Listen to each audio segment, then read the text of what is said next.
Welcome to a Dash of Life podcast, where every episode brings you a touch of spirit, a pinch of passion, and a zest for life.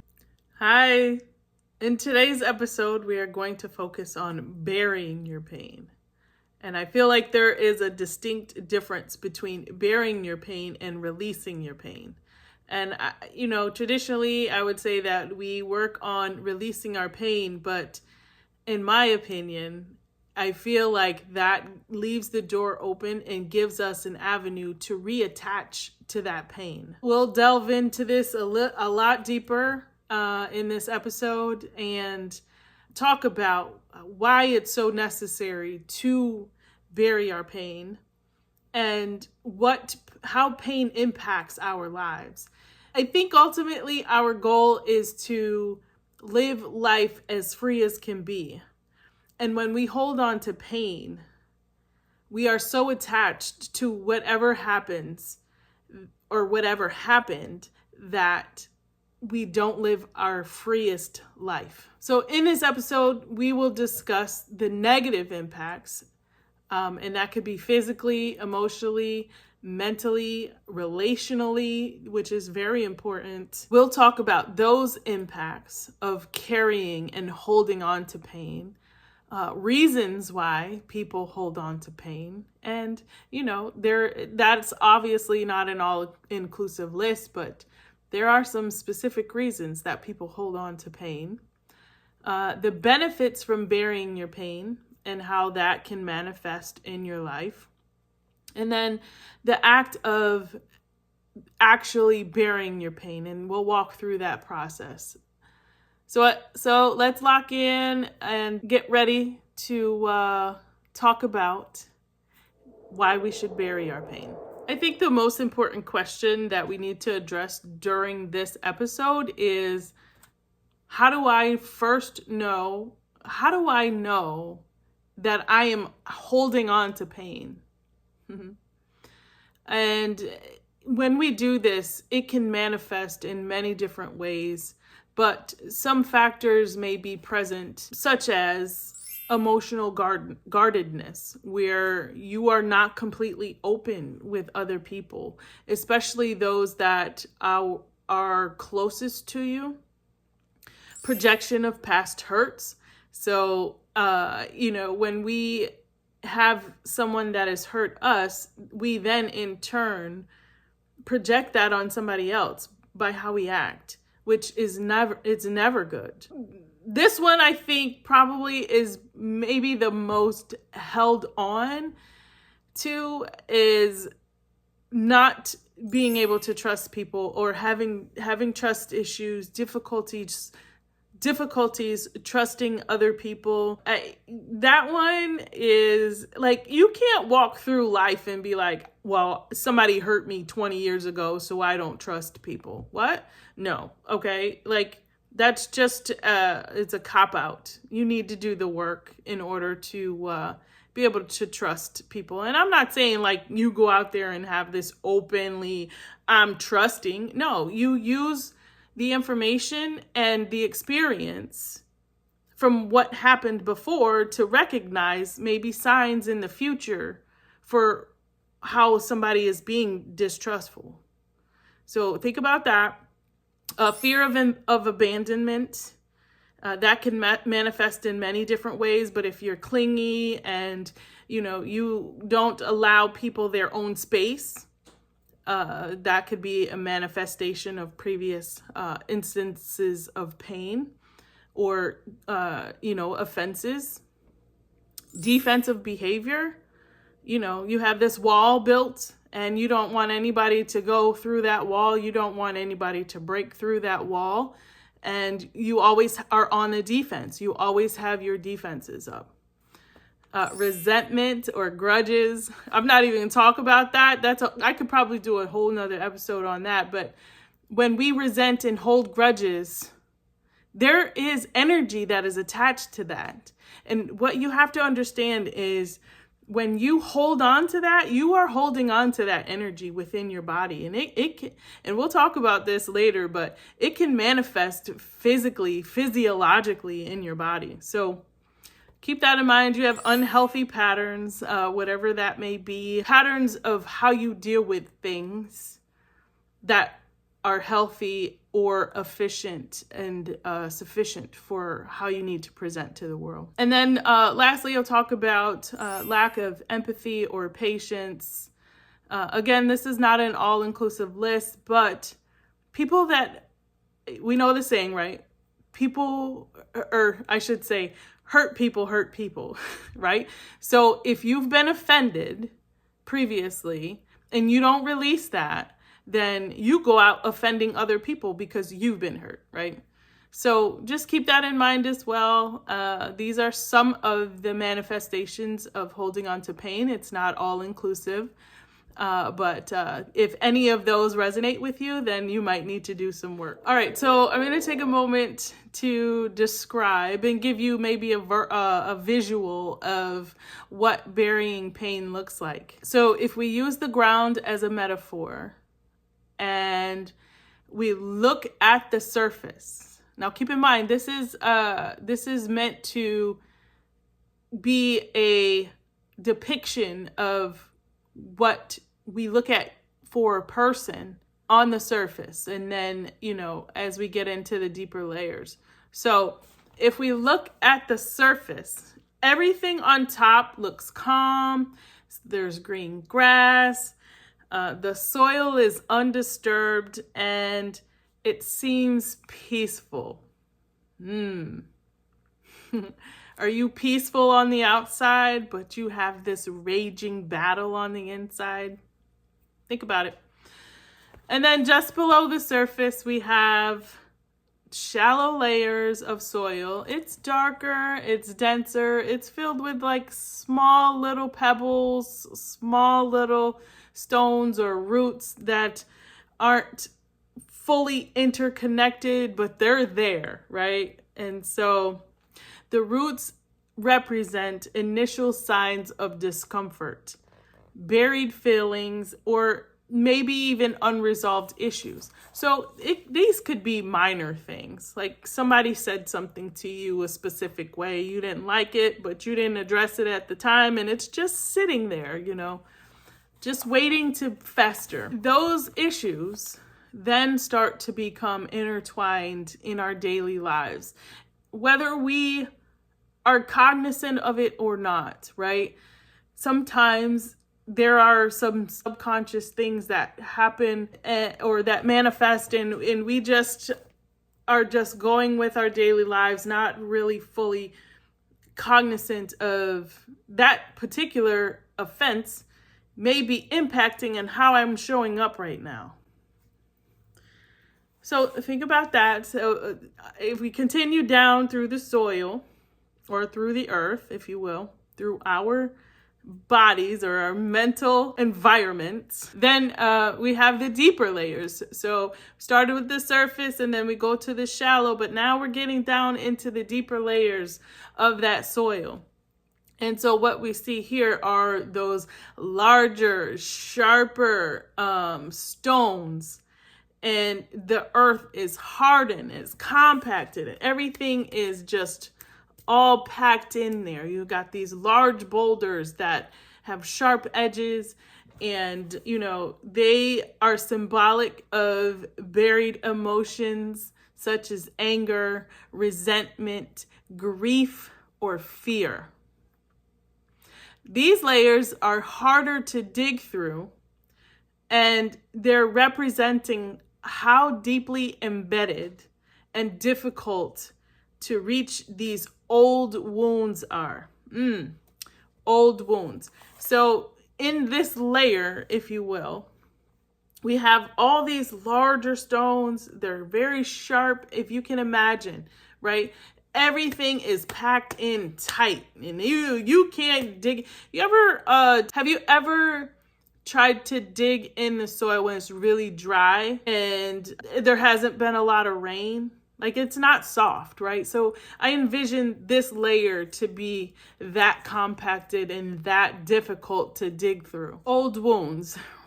So when we talk about old wounds, these are those old wounds that you've been hanging on to and holding on to for years. And I'll tell you, if you have stuff like this, you need to do this immediately. Because if you are going to show up in the world as a free person, free mentally, free physically, then you have to deal with this stuff. There's no keeping it buried and not addressing it. Because that does manifest on how your relationships are in the future, presently. And so deal with it. I'm not saying that this process will be easy, but if you work through it, you address it, and I'll get into that. I'm not going to skip ahead, but if you work through it and address it, the weights that gets lifted off of you is amazing, and it's so freeing. But let me keep going. So as you dig through these layers, you are uncovering all these emotions.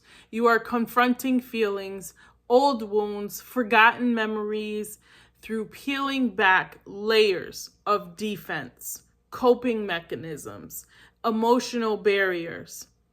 And so as you process through this, once you reach the deeper caverns, then you have the ability to address all the attachments that are associated to these emotions and feelings. So once you dig down, and you may know what's in there. You may know what's in there. You may know what offenses have affected you throughout the years, but just haven't really taken the time to address and acknowledge it. So if you know, you're starting off very good, in a very good spot. What I want to talk about now is, do we feel like this is a quick process? Absolutely not. It could be if if you're not holding on to anything that has been years in the process or happened to you years ago. There's people out here that are holding on to stuff that has happened 30 years ago, 40 years ago, right? Oh, well, they did this to me back in the day, so I'm not, what? No, you can't hold on to that. You can't hold on to that and expect to be free. It's affecting you somehow. So, yes, in those deeper layers, you're digging, you're feeling these emotions, you're talking about it. And so as you are digging, you are loosening up the layers and are bringing all of that to the surface. Bring it all up to the surface where it can be identified and addressed. And that's the important piece. Don't skip anything. Think about what you've been carrying this entire time and how it's been impacting you and what you haven't let go. You have to let go. You have to let it go. And so once you've identified what these offenses are and the emotions that are attached to it, then you can address it. And whatever that means, like you can journal to address it. You can reach out to the person if they're still around or you're still connected with them and talk about it. I feel like in society, or just in this might be me, but that we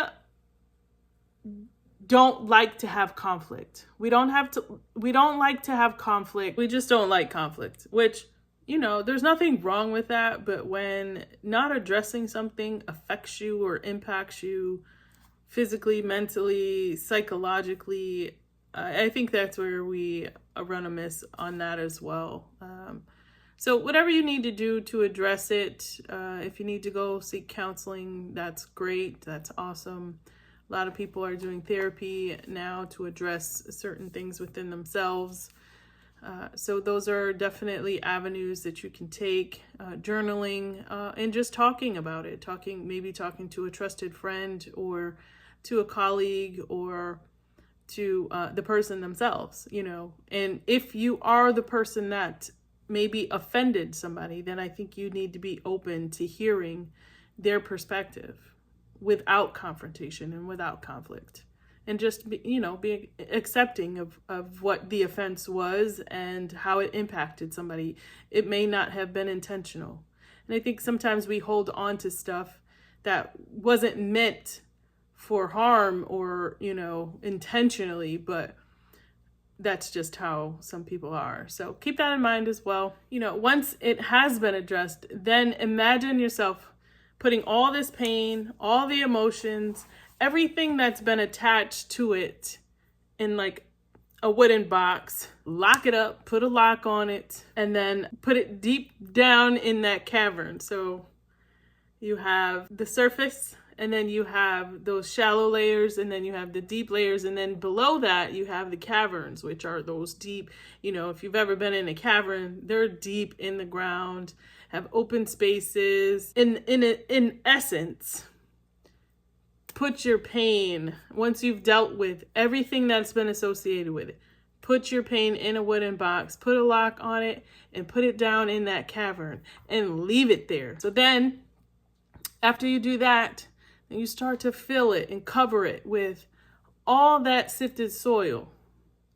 And so that allows you then to replace all that, everything that you've dug out with free space that leaves you clear. And I think this is why burying it is so important, because if you leave it there, in order to get it back, in order to reattach to it, you got to dig through all of that. Everything that you've dug through, those layers, you've got to find the key, right, for the lockbox or for the lock, and then bring it back up. So I think if you bury your pain, that leaves no or a very difficult process to dig it back up. And so the amount of work that it took to get all of that and dig it up and bring it up and address it and things like that takes an acknowledgement that you have dealt with it, you've buried it. You can't go back and get it unless you go through this astronomical process, this ridiculous process to bring it back up. And so that leaves you, as I mentioned earlier, that leaves you with that nice, clean soil to work with. So keep that in mind as we've talked about burying your pain and what that looks like from, a environmental standpoint. Now I want to talk about releasing pain, because as I mentioned earlier, we talk about releasing pain and releasing it. But when I think about releasing pain, I think about us releasing it into the air. And that, of course, is a lighter process. There may be a risk for a superficial release, and it might only be temporary. So what I mean by that is, like, we release something to the air, there's that potential that we can just, like, something triggers it, we have a thought that brings it back and pulls us into this continual loop. It may not completely address the issue itself, right? So it might be a fleeting moment where you're like, oh, I gotta think about this, and I gotta work through this and just release it. And then, there might be a tailwind back there, there might be a crosswind back there, something to trigger it and brings it right back to you. So that's why I feel like we have to bury our pain as opposed to releasing it. So now I'm going to get into the impacts of carrying pain. The impacts of carrying pain and how it manifests in our lives can hit on many different planes.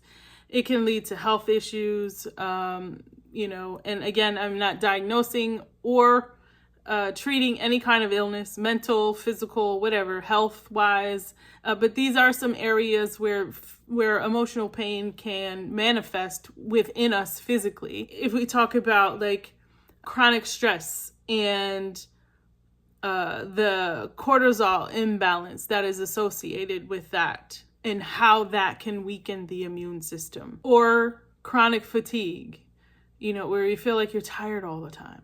Well, you might be energetically bogged down with all these emotions, everything that's attached to it. And that's why you don't have lots of energy. Like, it physically affects you when you hold on to pain. And I'm not talking about physical pain. I'm talking about emotional pain. Physical pain, that's something different. It can lead to cardiovascular problems, such as elevated blood pressure. If you are experiencing feelings of anger that are associated with the pain, that can manifest too as high blood pressure because you're just under this stress. Heart disease. It can lead to mental health disorders such as anxiety, depression, post-traumatic stress disorder, PTSD, depending on the offense, but yes, it can manifest in so many different avenues. GI issues, muscle tension, pain, sleep disorders, can lead to substance abuse as well. That's another episode, but you can get the point, right? So there's many reasons, just even health-wise, that we should look at burying our pain and addressing those offenses that we've experienced, whether it's over time or if it's been, immediate, within the immediate past. There are reasons why people hold on to pain. This is not an all-inclusive list, but here are some examples of how and why people hold on to pain. This is where I feel like people need to give other people grace, right? People experience life in such different manners, in such different ways that, if somebody's holding on to something, give them grace to work through it. Their process may not be your process, and their process may take a little longer than you might think. But everybody experiences it differently. So that's where people need to give other people grace. If they're working on it, right? If somebody's trying to work through something, give them that space and that grace to do it. If it helps them better themselves, then just let them do it. Some people are fearful of letting go of their pain, as they may have attached to it and it's become their identity, It's been such a long time that they don't know, because they've carried it so long, they've developed it and they've compensated for it, that they don't even know what they look like or who they would be without it. So keep that in mind. And it reminds me of a hoarder who has all this stuff, but there's emotional attachments to a lot of that stuff, and it's very difficult to get rid of. So keep that in mind. All right. So unhealthy patterns.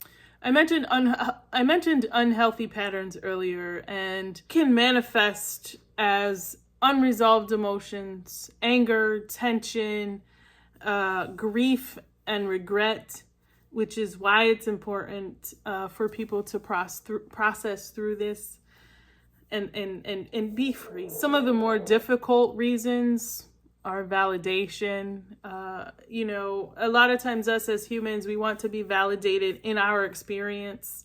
And if we've had an offense historically that has impacted us, we want other people to know that they offended us. But in that offense, I'm going to ask you this, in this offense, is it worth all of the negative impacts that can happen as a result? Think about that and keep that in mind. A very difficult one is unforgiveness. And I'll tell you, unforgiveness will have you jacked up, for real. If somebody has offended you and you haven't forgiven them, you need to work on that for yourself. It doesn't even matter. You don't have to do anything with them. You don't have to talk to them. But if you do not forgive them, you are not allowing yourself to live free as can be.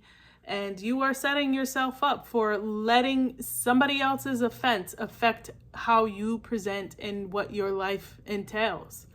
And that's just not the best way and the most effective way of living our best life.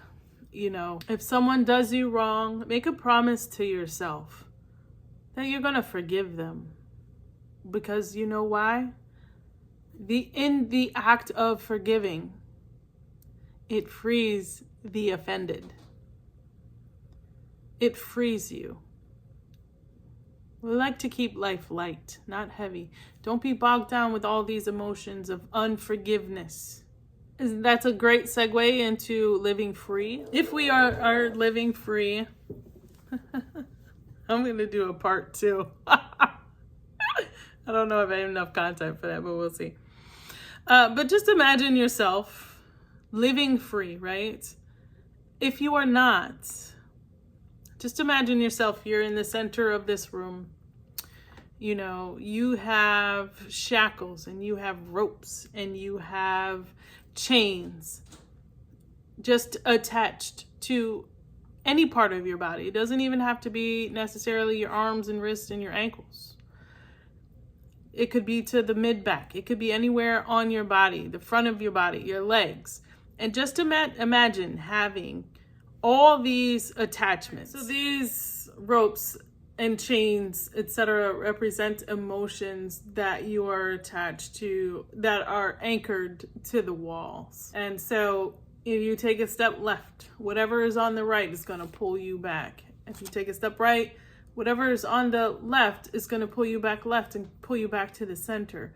So you are not allowed to move freely because you have all these emotions that are anchored to the walls of this room, this imaginary room, right? So that limits you in how you present to the world.